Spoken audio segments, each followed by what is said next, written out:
My name is Tim Cain. I worked on Fallout 1 when it was at Interplay for 3.5 years from 94 to 97. I was the producer, the lead programmer, and one of the several designers that were on the team.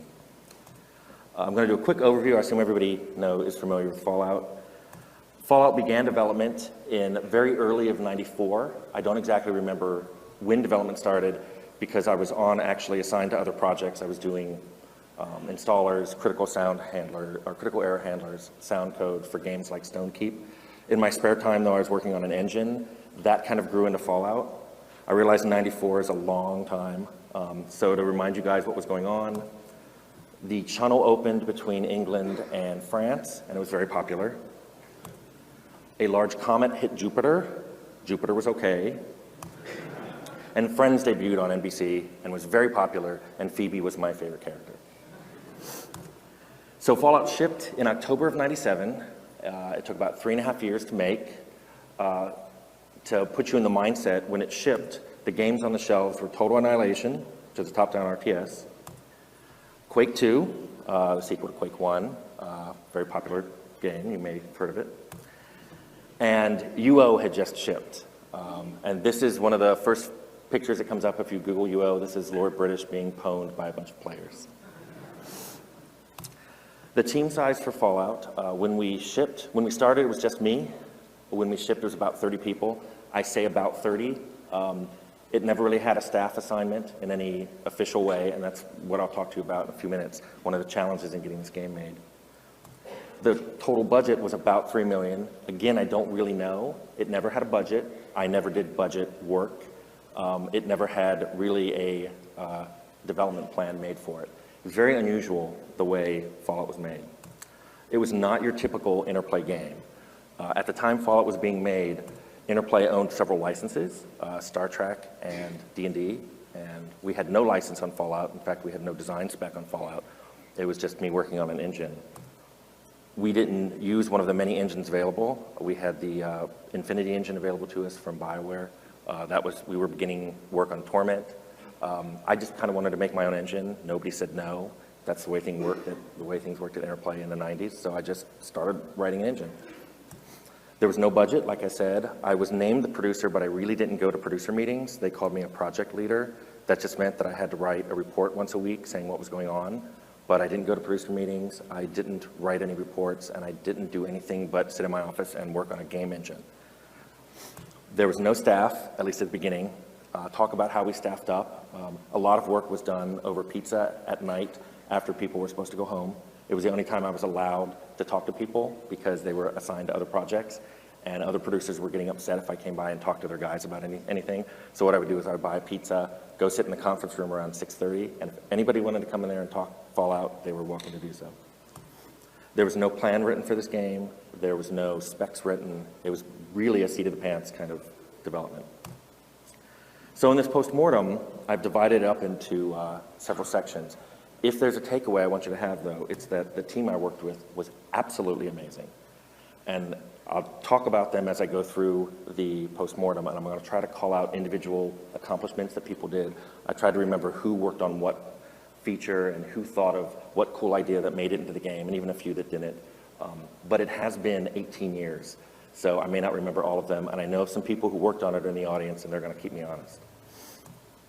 The first thing I want to do, because it's a common question I get asked, is what influences were there on the game? Why did we end up making Fallout the way we did?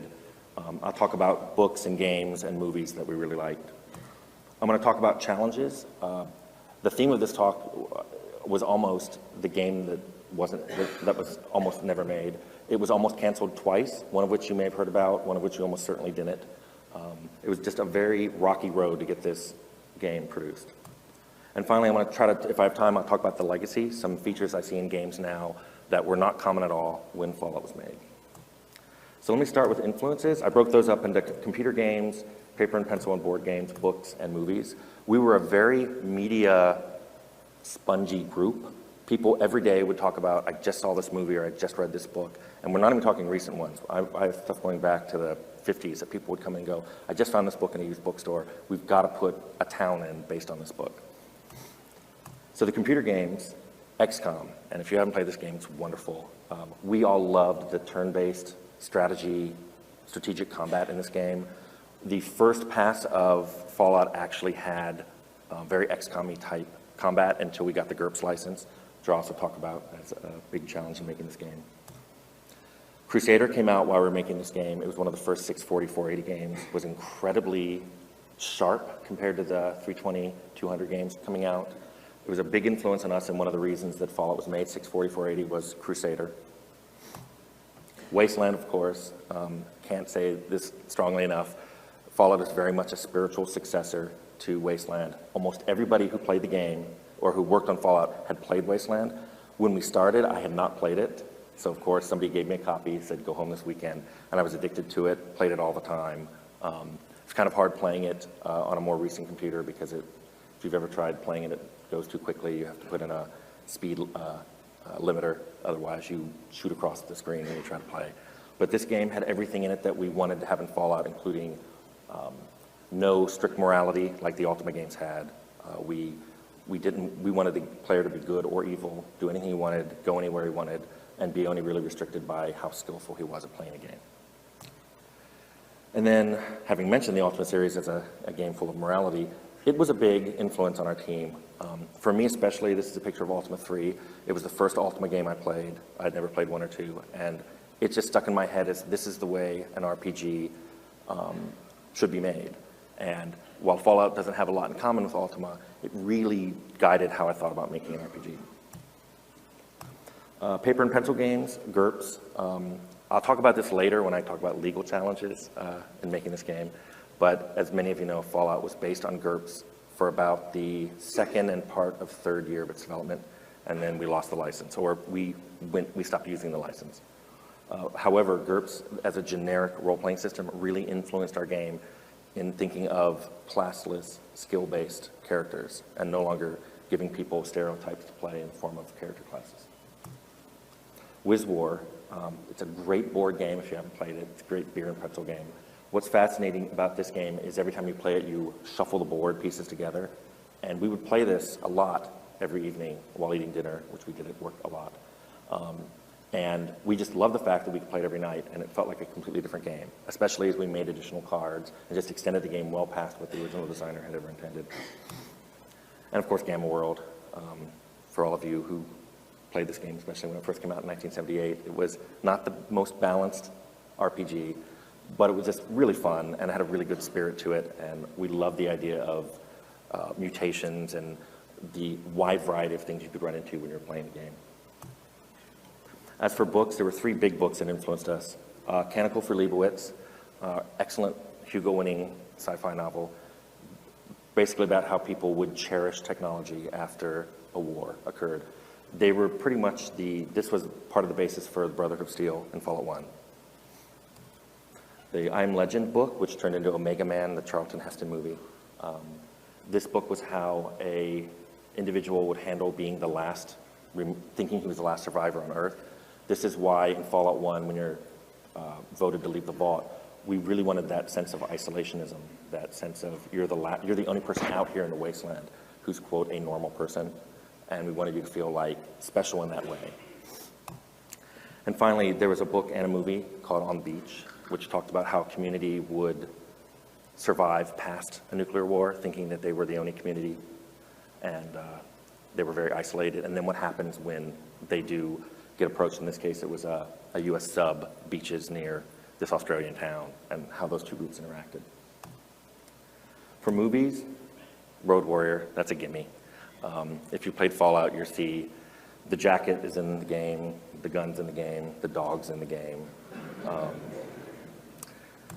A Boy and His Dog, that wasn't the dog. This one was basically had the underground vault. We used to talk about how mutations didn't have to be obvious, because in this case, spoiler warning, the dog's telepathic. It's actually a bit smarter than Don Johnson. So we like to talk about how all the mutations wouldn't be obvious. That didn't really make it into the game. We decided to make the ghouls very obvious and the super mutants very obvious. But The Day After, this is an 80 miniseries that talked about how rapidly civilization would collapse even the day after a bomb falls. And that was something that's very much woven into Fallout. We just assumed after the war there was no civilization left, that it was every man for himself, and there would actually be few vestiges of civilization that would survive a nuclear war. Forbidden Planet, this was especially the art director, Leonard Boraski's idea that the robots in Fallout would be based, or all the technology would be based on technology that the 50s projected into the future. So that's how Fallout got explained to people who were coming onto the team. We didn't want to see Terminator-style robots. We wanted to see Robbie the Robot-style robots. We wanted to see Forbidden Planet-style ray guns, if we did ray guns at all. And we often went back to this movie as a visual touchstone. One, though, that was far more important visually, City of Lost Children. You may recognize that ocular. It's the Power Armor ocular that's on the front cover of the Fallout box. The art staff fell in love with this movie and would play it on continuous tape in their office. Just everything about this movie they loved. The steam-powered, tech, how everything looked like it had large knobs and big dials, and they wanted that look in Fallout. And finally, there's an old still film, which means it's a film, but it's made up of mostly stills, called La Jetée. It's a French film, which talked about how civilization would try to recover from a horrible disaster, possibly nuclear, possibly biological. The art director especially loved the look of the technology in this movie, and he would watch it frequently. Now I want to talk about the challenges in making Fallout. There were a lot, and I tried to put them chronologically, and then I realized they really broke down into 4 big groups that are quite different. And that would be team challenges of how we structured the team as it grew and how we divided up work. Design challenges, things we argued over when we were trying to make the game. Technical challenges, which in the 90s, I hope I don't bore some of you, are going to be talking about just the difficulties of writing to a Super VGA game and dealing with 256 colors in a time where that felt like that was an amazing amount, and now we don't even have to think about such a small number of pixels or such a small number of colors. And finally, I had a number of legal challenges that hit the game, which almost prevented the game from shipping. So I'll point up the 2 times where the game was almost canceled. So for the team challenges, the first one is that we had absolutely no resources for this team. For the first 6 months, it was just me sitting in a room working on an engine. I have no idea why this picture was taken. I have no memory of this. I know I was stressed. If you look carefully in the picture, you see 3 stress-relieving objects. My pink stress ball, a miniature tequila bottle with a sombrero, and a tick action figure. So this is probably just taken while I was working on bugs. After 6 months, I got assigned a scripter and an artist, and they were both named Jason. So people referred to us as Tim and the Jasons, which sounds like a really awful band name. The artist, I had nothing to tell him to do because we hadn't picked a genre yet. All I had was an engine. I'm also colorblind, so I couldn't even tell him this is the color palette I want you to do. I think he ended up making rocks and trees and grass for a few months, almost all of which we threw out because we don't have them in Fallout. Sometime at the beginning of year 1, we really started to get more people. Many of these people worked during year 1 by coming after work and just brainstorming with us, or we tried to come up with setting ideas and tried to make assets that we could actually use in the engine I was making. During the second year, we actually ballooned up to almost 15 people. We gained our first lead designer, Scott Campbell, who I think left by the end of year 2. And then we got the lead designer off of Stonekeep, Chris Taylor, and he took the game through to completion. Most of the people are in here, but photographic records of this era are spotty at best. And I had to scour, I have no photographs, and I had to scour the net even to find this Team GURPS photo. Finally, in year 3, we had about 30 people. This is the majority of them. There are a few people that aren't pictured that primarily worked on Fallout, but were actually assigned to other groups. Fallout was not under Black Isle at the time. Black Isle got created in about the last 8 months of Fallout's existence. So Fallout was produced under Interplay's moniker, and then Fallout 2 was done under Black Isle. But Fergus provided us with a lot of people right at the end to let us get a lot of assets done that we otherwise wouldn't have had time to make. The early development of the game was really rough. I actually have a video here of the original prototype with a bunch of art stolen from other games being developed by Interplay. This prototype actually is on the Fallout 1 disc. If you look in an extras folder, you can actually play it. I don't know why I included it otherwise, just to show people what the game would have turned out if it had just been me for 3 years. We had a lot of trouble conveying the idea of this game to other people, especially when we hired them. It was, in the first year, we didn't know what we were making. After we did know what we were making, the team expanded every year to be about double the size it was the year before. It was hard to explain to those people, as well as to marketing, what Fallout was about. We had a dark humor style that was hard to convey. We had a sort of isolationist. It didn't seem like the game would be fun when you described it to someone. It sounded so morose. But when they played it, they always thought it was a lot of fun. And I had trouble expressing that to people, and especially administration, who, at least on one occasion, just wanted to cancel it because they thought it was too nebulous what we were making. So Chris Taylor made a wonderful vision statement that I'm going to include in it's not part of the PowerPoint, but I'll include it in the docs that you can download when you get the talk later. But I included like a page of it here. He basically gave 15 reasons why you wanted to play this game, and he started with mega violence. It goes on to there to things like playing the game your own way, deciding whether you want to be good or evil, and living with the consequences. And that became very difficult later when we were trying to explain why you could kill children. So I'll let you read this on your own. So another challenge we had with this team was we all worked very long hours because it was a very small team. Most people didn't mind. In fact, most people just came in and worked nights and Saturdays all on their own. Where this became a problem was in the last, say, 6 months of this game, we had to go into crunch mode, and since everybody was already working 6-day weeks, we started working every day. For the last year, half a year it was being made. People were pretty much at work every day for 12 to 14 hours a day. We joke about it now when I see some of those guys, but there was like 6 months where I never saw a movie or a TV show, a grocery store. A lot of people just started taking their clothes to cleaners because they weren't even home long enough to do laundry. You just lived with these people more than they lived with their own families. It was awesome because we were in our 20s and didn't know any better. I don't know if any of us could do that now. An awesome thing I wanted to point out here, though, that happened was in the last 6 months that Fallout was being developed, a lot of the people who were in QA volunteered to come in on the weekends and work for free. And this is in an environment where if you were a QA member at Interplay, you could come in on the weekend and get time and a half or even double time by working on assigned projects. But these people would come in and work on Fallout for free. And I just wanted to point that out because I was flabbergasted that there were these guys who didn't make a lot of money, and they're like, nope, I'd rather get all the bugs out of your game than come in and work on the game I'm assigned. And I just thought that was amazing. So I want to talk about some of the design challenges we hit. And I've hit upon this one a number of times already, but basically the setting for this game was very elusive at the beginning. That prototype you saw gave no hint for setting. So we really wanted to do a fantasy game. A lot of the people came on board and said, oh, we can do something that's better than D&D. We can do something that's, our own twist on fantasy. I think everybody who makes an RPG wants to do that. We quickly threw that out because there were so many other fantasy games being developed. And this is the one choice we made unwittingly that actually saved us from being canceled the first time. And I'll talk about that in just a second. Our second idea was epic.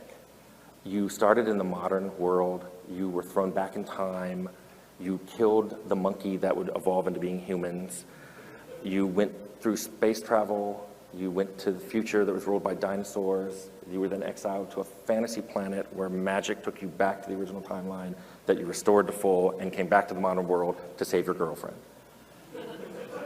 It's weird even hearing me talk about it now, but we really were going to go with this. And I think one of the other producers kind of slapped me and said, there's no way you're going to get the storyline made. It's not going to get approved. You could work on it for years and no one will ever do it. I sometimes wonder what it would be like if we had done this game. And I believe Scott Campbell, the designer at the time, may still have it written down somewhere. I'd love to see it, to see what we thought was cool, 18 years ago.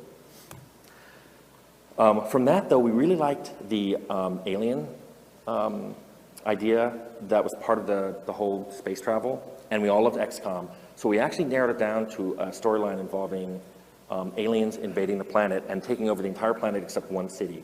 So you go back to that city, which is kind of your home base, and you leave the city to go fight the aliens. this isn't what we went with, but it was kind of I'm giving you an idea of how it morphed into Fallout. The idea of the vault that you use as your home base and you went out into the wasteland. We finally one day decided we wanted to try to do Wasteland 2, so we went to post-apocalyptic, and we spent the next year trying to get the Wasteland 2 license from EA. They never gave it to us, but we got so enamored with the idea of making a post-apocalyptic game that we couldn't stop working on it. We just liked it so much that we just changed over all the game to post-apocalyptic and said, well, we didn't get the Wasteland license, we're just, making our own. So we finally went post-apocalyptic, and this is when the first near cancellation occurred for Fallout. Interplay acquired the Forgotten Realms and the Planescape D&D licenses in late '94. And at that time, Fallout came up at a producer meeting as considered for cancellation because at the time, it had only been in development for less than a year. They thought it was a B product. In fact, the dirty little secret in Interplay was they considered it a B product up until the time it shipped. They had thought once it shipped, they were going to get all the people on the team and move them on to real projects, like Descent to Undermountain. They also thought that Fallout was going to be way too competitive with the other games that were on the shelf.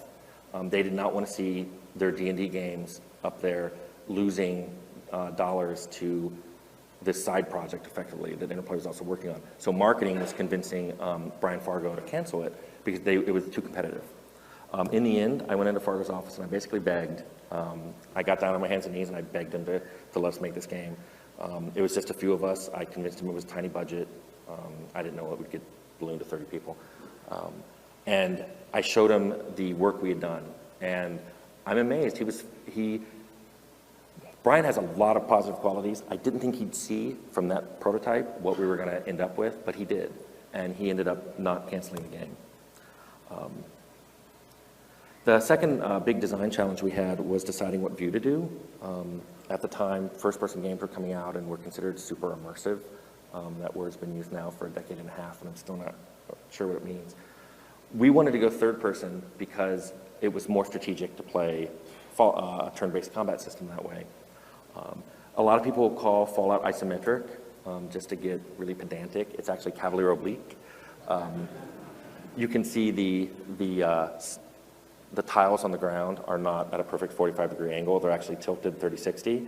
We did that for a reason. When we laid down the hexes that we're actually going to put on the game, that put the hexes in a nice pattern that made it easy to do calculations from mouse clicks into hex space, which back then you didn't have a lot of cycles to waste.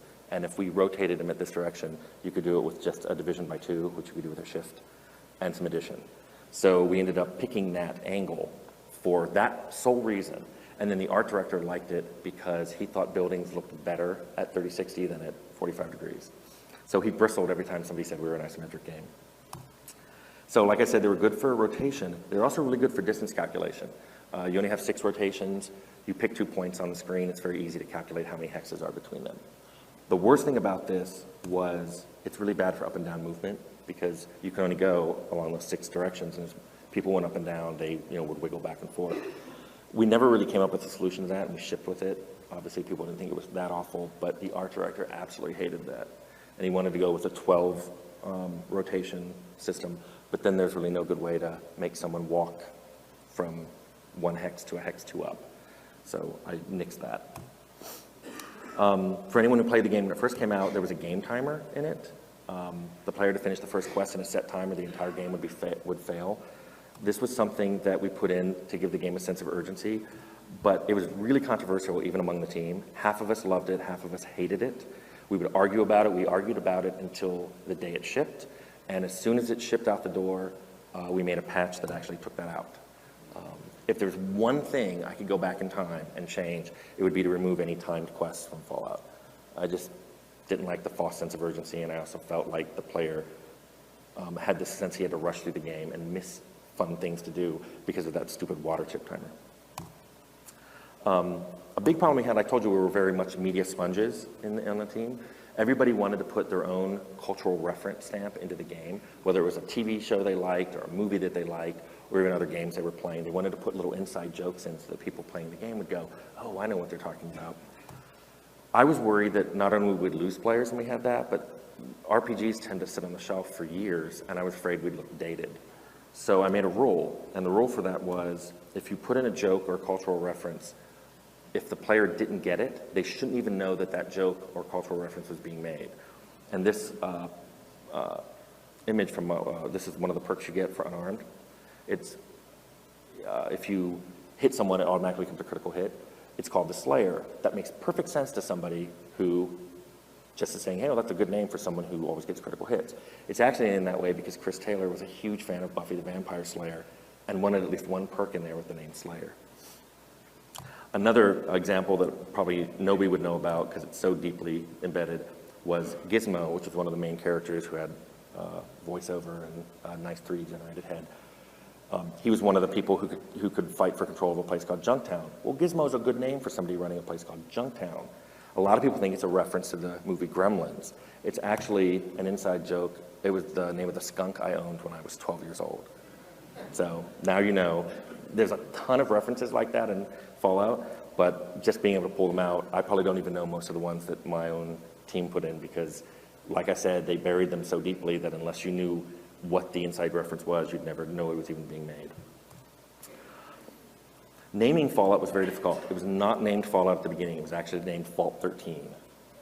In fact, the batch file for building the game always generated vault13.exe, and even after we renamed it, there was just the last line of the batch file just said copy fallout.13.exe to fallout.exe. We really liked this name. We thought it was science fiction-y and kind of mysterious, but marketing didn't like it because it didn't give any sense of what the game was about. They suggested things like Aftermath and Survivor and the wonderfully generic post-nuclear adventure, which we actually put at the bottom of for a while. What really happened was Brian Fargo took the game home.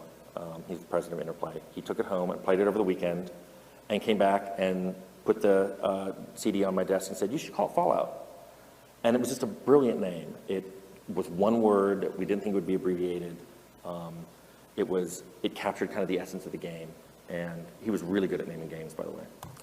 So we actually switched the name Fallout just in probably like 4 or 5 months before the game shipped. We did most of the box covers and stuff. I'll talk about that. We wanted to name the system as well because at the time, people were not only naming their games, but naming the system used in the game. And when we lost GURPS, everybody felt like we needed to have a name for the system. And since the system we eventually developed had these 7 stats, agility, charisma, endurance, luck, intelligence, perception, and strength. So I said, well, just put them in that order, and it spells ACELIPS. That'll be the name of our system. That lasted a day until Jason Swin, one of the other designers, came in and said, you know, you can rearrange those letters to make the word special, and everybody likes that a little better. So I've never forgiven him for that. Diablo. Fun game. I loved it. Thorn in my side because it came out in '96. And it was real-time, multiplayer, isometric RPG. I had to go to lots of meetings with marketing and the administration. They wanted Fallout to be multiplayer and real-time. Now, we've been making it for 2.5 years. That was not going to happen. But there were a lot of meetings, and it came really close, and it actually slowed down development for a while because we had to do feasibility studies of rewriting the code to make it real-time and rewriting adding a network layer into the game.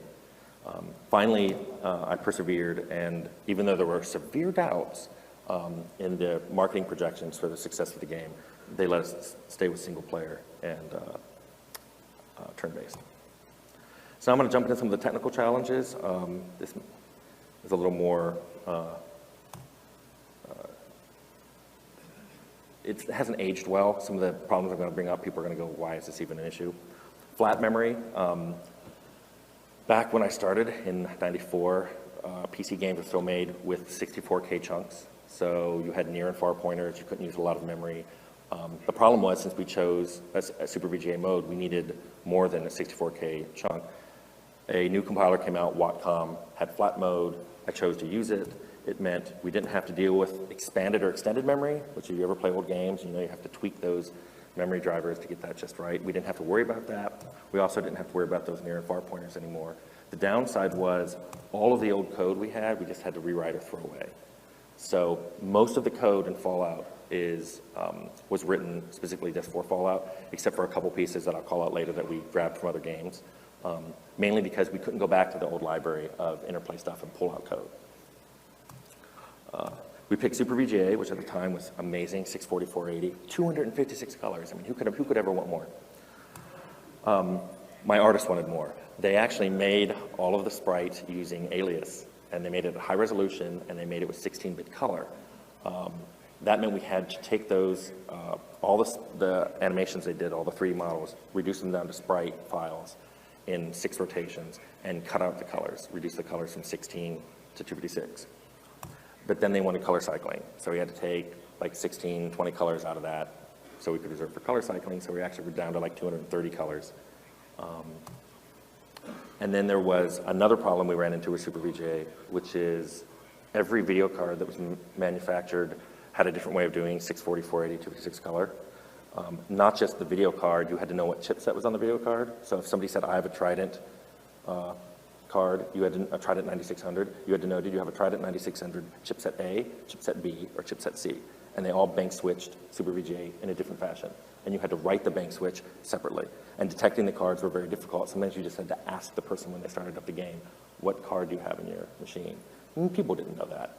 Luckily, in late '94, BASIC came out, standardized Super VGA. We rewrote all of our code to that standard. Pretty much is the reason probably the game runs today. It's because we go through these standardized interrupts. I doubt if you could play the game if you had to pick an old video card off of a list of 20 and hope that it matched whatever the modern specs were. We chose sprites, obviously. Oh, sorry. We originally thought about doing it polygonally, but the tests we did couldn't give us the level of detail we wanted. But having this many sprites though led to an incredibly large footprint, and there was difficulty caching them in. To this day, that's why Fallout sometimes chugs, just because it has to load in a sprite before it can display it. Polygons were just starting to become popular, and believe it or not, we actually argued whether the industry was going to go polygonal or not. People thought, no, sprites are just the way they're always going to do it. Polygons are a fad. Obviously, that was wrong. The talking heads, when you're playing the game and you see those heads that pop up and they're one fleet-tailed and they have voiceover. This was Leonard Borowski's idea, but they were pretty much implemented by another artist named Scott Rodenheiser. Scott would actually form a clay head, heat it in a kiln, and then he would sit there with a 3D scanner, a point scanner, and hit point by point by point by point by point on this head for hours, days at an end, until we had a 3D model which looked like the one in the upper left there. Then we would add the polygons, add the color, and light it. That entire process on here, just to go from the clay model to the one on the bottom right, took about 8 weeks. And then it was another 2 or 3 months to get all the phoneme matching done for all the voiceover that was done. It was probably 4 man-months per head, which is why we only had, I think, a dozen. There was no way we could put more in. We wanted, the original design, I think we wanted 40 or 50 of them. But after we did a couple, we realized that was not going to happen. Followers were not in the original spec for the game, and we had no time to code it when the idea came up that, hey, why don't we have these guys follow you around and help you out, especially in tough areas. So the scripters on the team decided they could do it all in scripting. We put in a few, I think Dogmeat was the first one, and then we added Ian. We sent it to QA, and QA loved it. It tested really well. It was one of the best features we ever had, because people imagined that it was like this. This is what it was like when they're fighting through the wasteland with their follower. When in actuality, it was more like that. And if you ever had Ian in your group and you let him have the Uzi, he would shoot it in burst mode, and he didn't care where you were standing or where the other followers were standing. And we never fixed that because it wasn't done in code. And there was just no way to expose the appropriate AI to script. We literally didn't have the time to do it. So that's why the AI is what it is. And I'm kind of embarrassed about that. This is one of my funnest technical challenges we had. One day, I forget who it was at Airplay, somebody came and said, hey, we want to put the Windows 95 logo on the bottom of the box so people know it's Windows 95 compatible. And I said, sure, that's not a problem, because we tested it on every platform that was out, and Windows 95, WinNT, there was some other Windows we tested it on, and it all worked fine. Well, we failed cert because it worked on Windows NT. I want to repeat that. We failed certification for 95 because it worked on Windows NT. Now, what the certification said was it should fail gracefully on Windows NT. And I remember calling Microsoft and saying, it fails so gracefully that it doesn't fail at all. And they're like, nope, you can't do that. So Chris Jones, the other lead programmer, he just recoded the installer to fail. It would detect that you were on NT and just stop.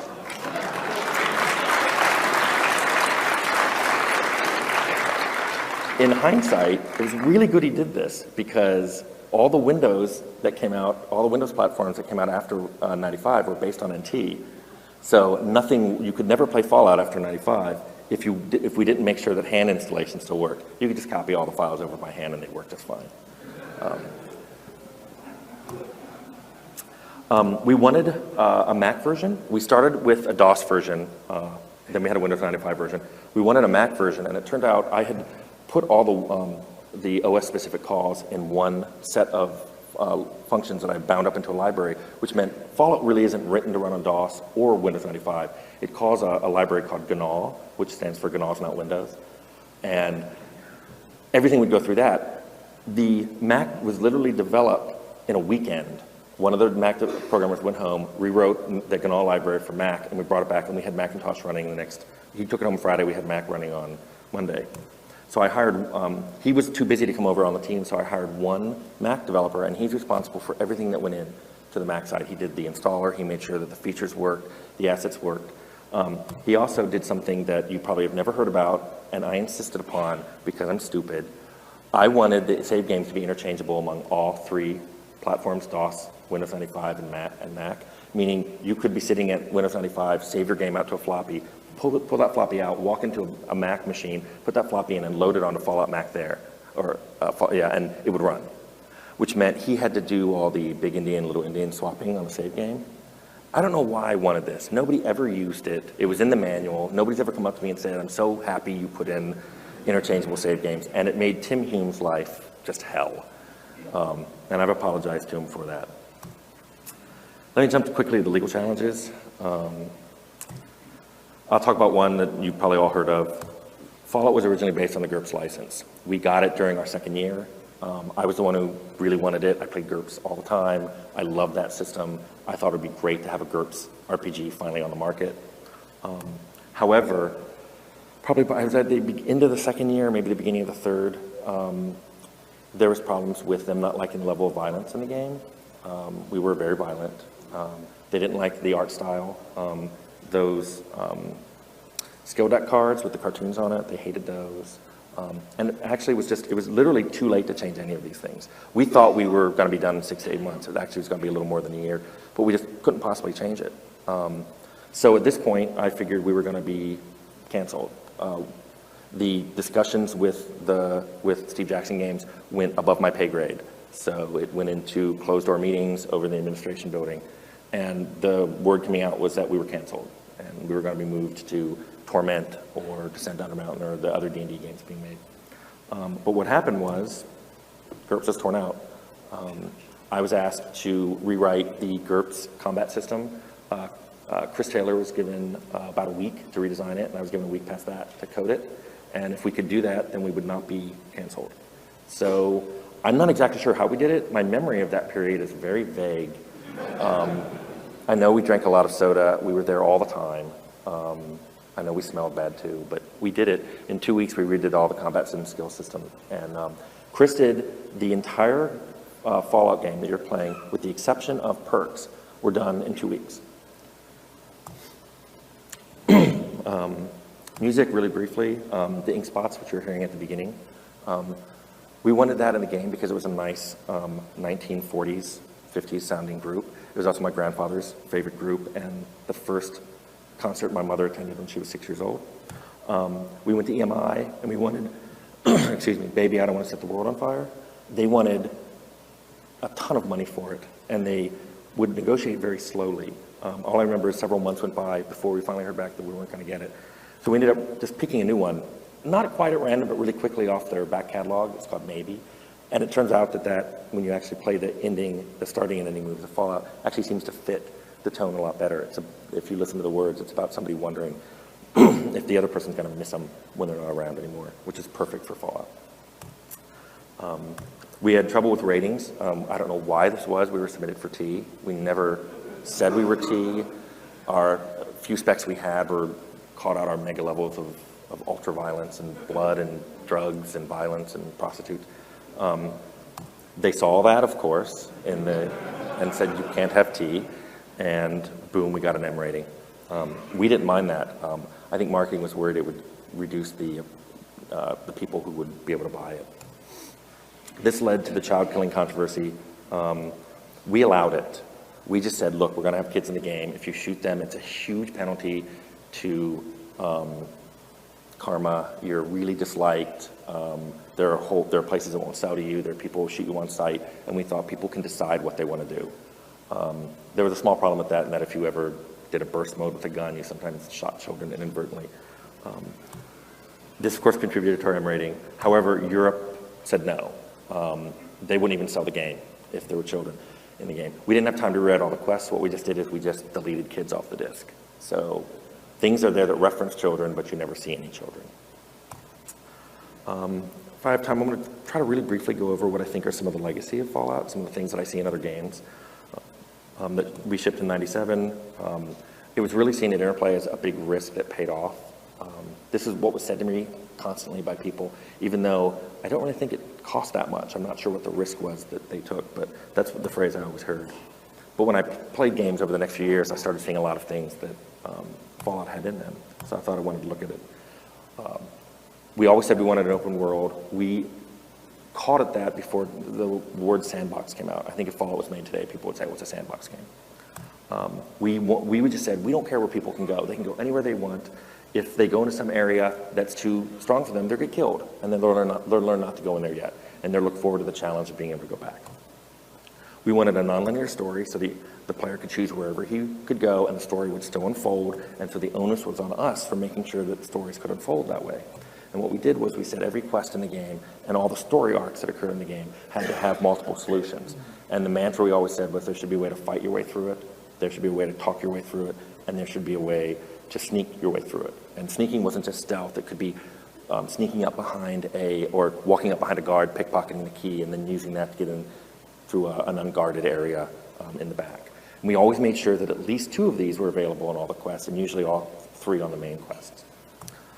Because of that, we came up with the idea of multiple endings. So the game would actually track whenever you did something in the game, we'd store off that you had done that thing. And the quests and short story arcs in the game would have different endings based on that. And then when the game ended itself, that's when we came up with the idea of, hey, we're going to show you slides and say, because you acted this way, here's what's happening to these people that you have been playing this game with for 40 hours. Here's what happened to the people of Junktown or Shady Sands or the Hub. And some of them were pretty horrific. They were like, these people all died because you took their only source of water from them. And we heard later that people would get these slides and then they'd replay the whole game because they didn't want to see that slide. They couldn't live with the idea that they'd killed off an entire population. I like that. We didn't like morality. Like I said, I loved Ultimate games, but I felt like they imposed too much of a you will be a good person. And I'm like, I don't mind if people want to play badly. I just want them to live with the consequences of whatever they do. This was a big thing in the game. It came right out of the Wasteland quest where you're trying to help the little boy at the very beginning, the little orphan who's lost his dog. But when you find the dog is rabid and you have to kill the dog. I love that quest because it made the player feel bad and made him wonder, did he do a good thing or did he do a bad thing? I love that kind of stuff in games.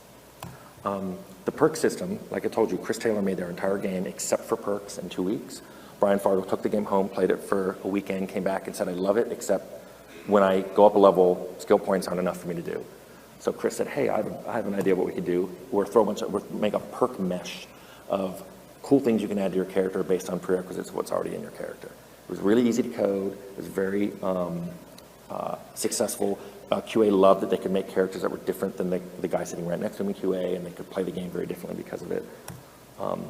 And I think Chris thought of it in a day, and I implemented it the next day. So we literally had perks in 2 days after Fargo said, there's not enough in here. And he was playing it again the next weekend, and he said, great, this is exactly what I want in the game. I missed that rapidity of iteration in game development. Years later, I was working in Temple of Elemental Evil, and the guys who from WotC told me that the perks in Fallout influenced the feats in D&D version 3. And then somebody told me later that the specs in WoW were influenced by the feats in D&D version 3. So I like to think that this all just weaves its way through the industry. And of course, perks were added to Oblivion and Skyrim after the Fallout license went to Bethesda, so I like to think that there's a tiny piece of that in their Bethesda games as well. Called shots. We added those because we really liked the variety they added to combat. You could have one attack mode, but you could see different effects on a creature depending on where you shot them. You might shoot their leg out and they're crippled, or you shoot them and they blind them. It also let us get our humor in. If you check any called shot screen in Fallout, there's usually one that's a little funnier. I think this is the one with you can shoot them in the udder. There's always a groin-based one. In robots, it was called the hydraulic activator. We decided, put the faces of VO in. That really struck a chord with people. They really felt more connected to the game when they could see these really detailed faces and they heard famous actor voices coming out of them. They were, it was one of the best feedbacks we got from the game, and people said they wanted to see more of it. Really expensive to do, not just for the CG, but also getting these actors into the studio. But I think it was worth it and paid off. Ambient music, I'm a huge fan of it. I didn't want standard game music in Fallout. I kind of wanted something, and I think I wrote this next one wrong. I didn't want something you listened to, I wanted something you heard. Something you would play the game and miss when it wasn't there, but not necessarily be humming it while you were playing. And I wanted to underscore that the game was desolate and have a sad undertone to the thing. Again, marketing wasn't sure. They came to me a few times and said, "Are you sure you want this music? Because it's kind of depressing." And I said, "Have you played the game? Everybody's dead in the world, it should be depressing." The development process that I think paid off really big is that vision statement that Chris wrote was really great at getting all these people on the same page when we were talking about the game with them. We also did reuse software. That OS abstraction library was awesome. It really paid off. It went into about a dozen other Interplay games after Fallout shipped. It was in games as diverse from Starfleet Academy to Max to Atomic Bomberman. I mean, just wildly different games all used that. We ended up using a movie player that was written in-house and was used in a lot of different Interplay titles as well. We ended up pulling a script engine out of Starfleet Academy. When we gave them the abstraction library, we took their script engine, and then that percolated into a bunch of different games as well. The last thing I want to talk about, the game, we treated Fallout as an experience from the moment you saw the box, which was fashioned to look like something you would find in the world of Fallout. It was supposed to look like a lunchbox. I'm not sure that ever came across. The manual was a survival guide that was issued to you when you were born in the vault. It was things like, when you eventually get outside, how will you deal with radiation and viruses and giant rats?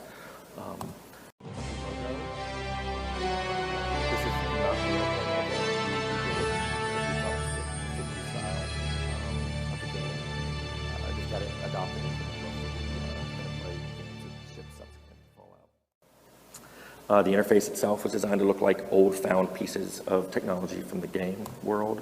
Our splash screens themselves look like things you'd find. This was a comic book that I don't know why someone would make a comic book about the Vault Dweller being attacked, but there he is.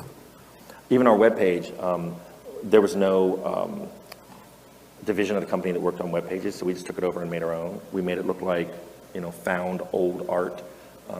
There was a guy on the team who did the level design, Scott Everts, for the game, and then he'd turn around at night and he'd do all of our web page design. And that's one thing I wanted to tell everybody. This team was amazing to work with. They were incredibly talented. They worked really long hours, just insane hours. And there weren't a lot of egos on the team. If you ever find yourself on a team like this, stay with it. And we all were making the same game. And I've worked on different games since then that maybe not everybody on the team was trying to make the same game. Everybody who worked on Fallout was making the exact same kind of game. There was no disagreements, for the most part, maybe the time request, about what kind of game we were making. And that was just an awesome experience, and it's something I actually miss. So if anybody has any questions, that was Fallout 1.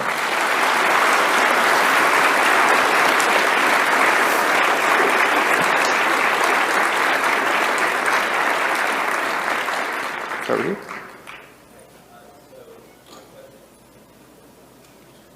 Is his mic on?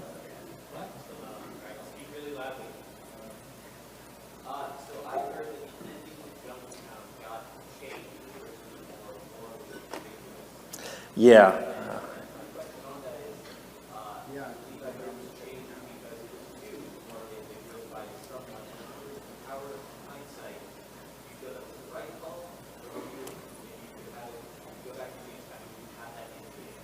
So the question was, the ending to Junktown was originally more morally ambiguous, and did we change it? And in hindsight, would we have done that? It was changed, and the original ending was Junktown thrived under the mob boss Gizmo, and did poorly under the Sheriff Killian. And QA kind of liked it. I kind of liked that too. We were worried we led people down the wrong path though, and that, hey, I'm fighting really hard to make this, to do the right thing, and then I'm punished when the game ends. So I'm not sure I'd change that, but I would probably put in more indications that gives, if I were to change it, I'd put in more indications that helping this seemingly bad guy would be a good thing. It was too random. I think that's why it got changed. Thank you. Sure. Okay. Okay.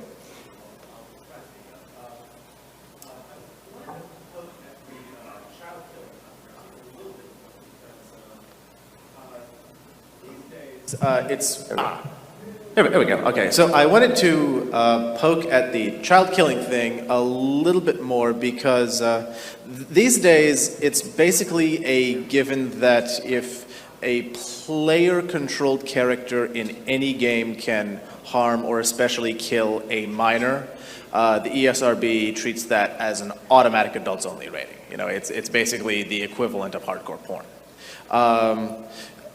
Did you guys get a lot of static and threats from the ESRB of the era of that scale, or do you think Fallout kind of pushed for that, or basically I'm wondering how much sort of drama there was behind that choice? It didn't cause much drama for the U.S. rating. Okay. People saw it and said, "Well, that's M." But I mean, you have to remember there was a lot of violence in the game. It was just considered part of the genre. In the U.S., we see movies like that all the time. Mm-hmm. Overseas, it's completely flip-flopped. In America, we see a lot of sex, and violence, but we don't see like nudity. Yeah. In Europe, it's the exact opposite, and they don't care about frontal nudity, but the level of violence just, I would say, it disappoints them that our movies tend to be childish like that. Yes.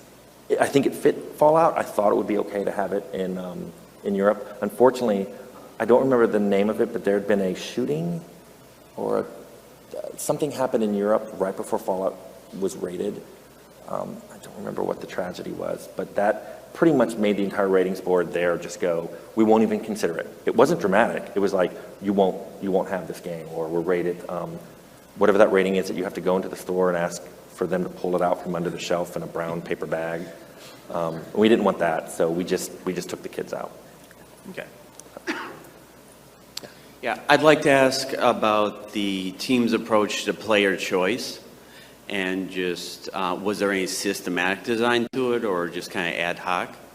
The closest we got to a system was for every main story quest. If you had to go through that quest to get to the end of the game, we would play through it, and I played the game from start to finish 5 times, and then a ton of not quite playthroughs besides that. And everybody on the team did that. And if they ever found a main story quest that they couldn't finish because they made a character that was so extreme that they couldn't fight, talk, or sneak their way past, we would go and take one of those 3 methods and make it much easier.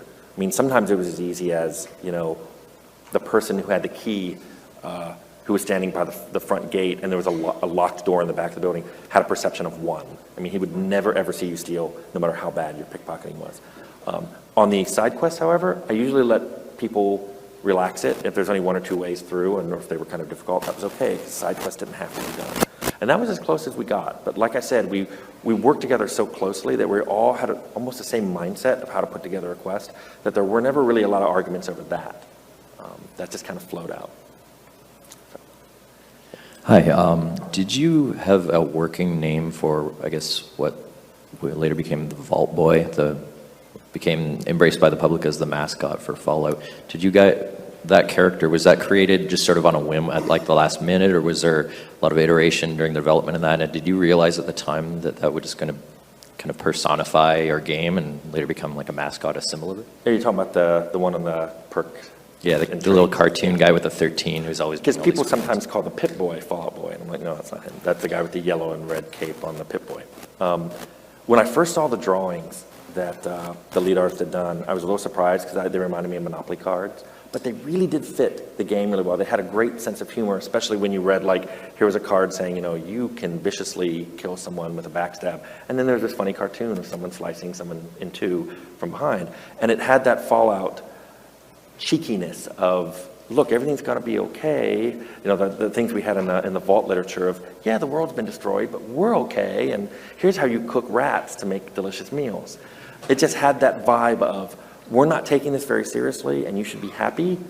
So I think it kind of spread. The team itself had absolutely no problem with it. We were a little surprised when Steve Jackson Games didn't think it fit the game, because I thought it was wonderful. We didn't know how much it would take off, though. So you just mentioned Fallout cheekiness, and I think that dark humor, which you also touched on, is one of the things that I and a lot of other people love about the game. Can you talk a little bit about the writing process of sort of creating those jokes, and also the process of communicating that sort of ineffable sense of humor to a team of people, some of whom understand it better than others? Well, I think the original designer on the game, Scott Campbell, he kind of laid out all the different areas in the game. And so later on, when people went through and wrote up the dialogues, and a lot of the dialogues, by the way, weren't written by designers. Some of them were, but we had such a big, diverse group that when the artists would finish doing their art, and it would take a long time for it to get processed, they'd sit there and they'd write dialogues. And remember, they were watching all these dark movies, and everybody was on the same page. So when somebody would write something, often I'd hear people laughing next door, and I'd go over it, and they were just looking at scripts, dialogue scripts, and laughing. There was some editing that went through it. The reason I can't speak more about it is I'm really bad at writing dialogue. That's what I learned, so I don't do it anymore. So I'm not exactly sure what the process was, but because everybody was so close, I don't think that they had a formal process. They just shared a lot with each other, and people were willing to change things. If they wrote up a dialogue and people didn't get it or didn't like it, they'd just rewrite it. Hi. I don't have actually a real question. I just want to tell you thank you. And probably my best moment, my best memory of video game is in Fallout 2, when I get back in time, touch a computer, and I think I just broke the water chip. It's an awesome moment. So thanks a lot. You're welcome. One more? We only have time for one more question. So, my question was, in Fallout 2, the quests were a little more robust. They were a little harder to break. And I wondered whether that was simply production changes, better testing, or whether that was a difference in tool chain. well, I'd actually left Interplay before Fallout 2 went out, but I do know that it's pretty much was the same engine. Actually, the car was working, I think, before I left. So it was really that you had a group of people and they'd all used those tools for years. So it was very easy to go back and make a whole bunch of new content with tools that weren't evolving and had a lot of the major bugs taken out of them. So I think Fallout 2 was just a lot faster to make. And also there was some new influx of people who had really cool ideas for things that could be done with the engine that we didn't see maybe necessarily because we were so close to it. So it had that great mix of established tools with people who know how to use them and some new people who were just, they got the humor and they got everything spot on. And I think that's why Fallout 2 actually scored higher on its review ratings than Fallout 1. So, thank you.